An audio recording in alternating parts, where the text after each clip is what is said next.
Welcome to Meaningfulness, Engineering Purpose in a Complex World podcast series. I'm Djeff B., Principal Architect at Meaningfulness Media Group, where we build rigorous frameworks to uncover objective meaning through authentic connection, ethical systems thinking, and responsible stewardship in an age of AI and informational chaos. If you're seeking evidence-based insights on philosophy, psychology, and human flourishing, you're in the right place. Let's begin. What if I told you that the very thing you think is tearing your relationship apart, the arguments, the disagreements, could actually be the key to making it stronger, deeper, more meaningful?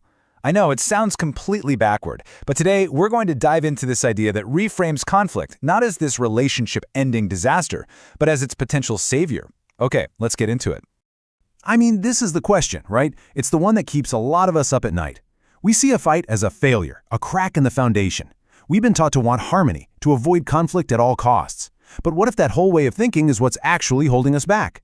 What we're looking at today suggests there's a totally different way to see this. So, to really unpack this, let's talk about a couple who seem to have it all figured out, Sarah and John.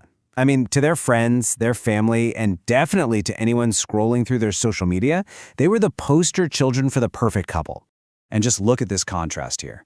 On the one hand, you've got the Instagram version. Beautiful, happy, totally in sync. But then you pull back the curtain, and behind closed doors, it's a completely different story.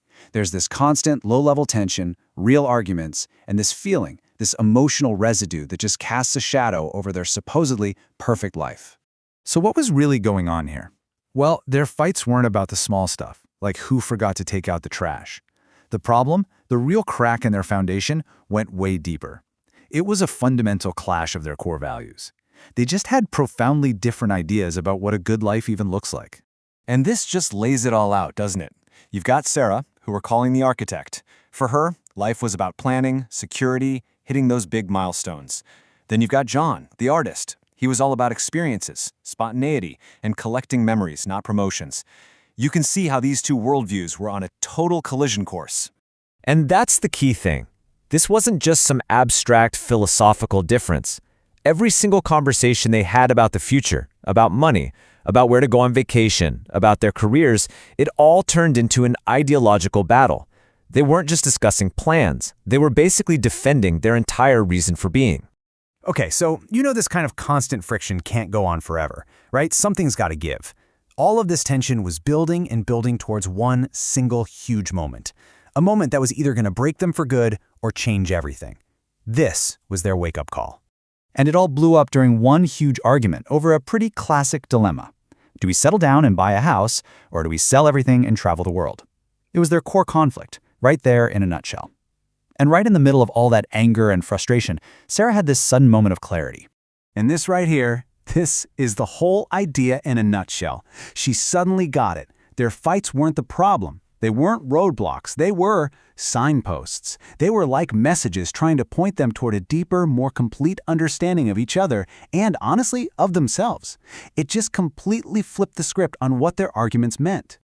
So with this totally new perspective, they knew they couldn't just keep arguing in the same old destructive way. So, what they do? Well, they started building what you might call a new conflict toolkit, a set of actual strategies to help them read those signposts and turn them into a real map for where they were going. Okay, so let's walk through what was in this toolkit. First up, communicate openly. This meant creating a space where they could both talk honestly, without being afraid of judgment. And, this is key, actually listen. Second, find common ground. They started to focus less on what was driving them apart and more on the goals they still shared, like their love for each other. Third, and this is a huge one, taking timeouts. When things got too hot, they learned to just hit pause and cool down instead of escalating. That led to number 4, self-reflection. They each started digging into their own triggers, their own unspoken needs. And finally, apologize and affirm, learning how to say sorry for real and also how to actively appreciate each other.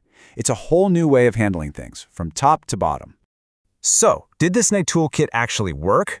Well, according to our sources, yes, big time. But the results were so much bigger than just fighting less. They actually started finding real, profound meaning right there in the middle of all the messiness of their relationship. The very first thing they noticed was just a much deeper connection. By actually turning towards their problems instead of running away, they found a level of intimacy that their old, perfect image was actually preventing them from having. And this is where it gets really cool. Their differences didn't just disappear. Instead, they learned how to turn them into strengths.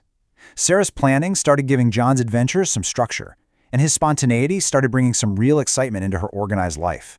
They became a stronger team, not in spite of their differences, but because of them. But the ripple effect didn't stop there. All these new skills they were building, empathy, self-awareness, listening, they started showing up everywhere. They got better at their jobs. They became better friends. They just became better, more well-rounded people. And really, this is the ultimate prize. By learning how to navigate their conflicts, they didn't just save their relationship. They found a richer, more meaningful way to live. All that struggle became the very thing that gave them wisdom, growth, and a shared sense of purpose. So, the big takeaway from all this is really a shift in how we think. We're so trained to see a fight as a threat, as a bad sign. But what if all this is right? What if your next disagreement isn't a red flag at all? What if it's actually an invitation, an opportunity to understand each other better, to grow, and to build something even stronger? It's definitely something to think about. That's all for this episode. Thank you for joining me on this exploration. If these ideas resonate, continue your journey toward objective meaning and authentic connection at meaningfulness.com.au, where you'll find materials and resources to engineer purpose in your life. Until next time, let's build something meaningful.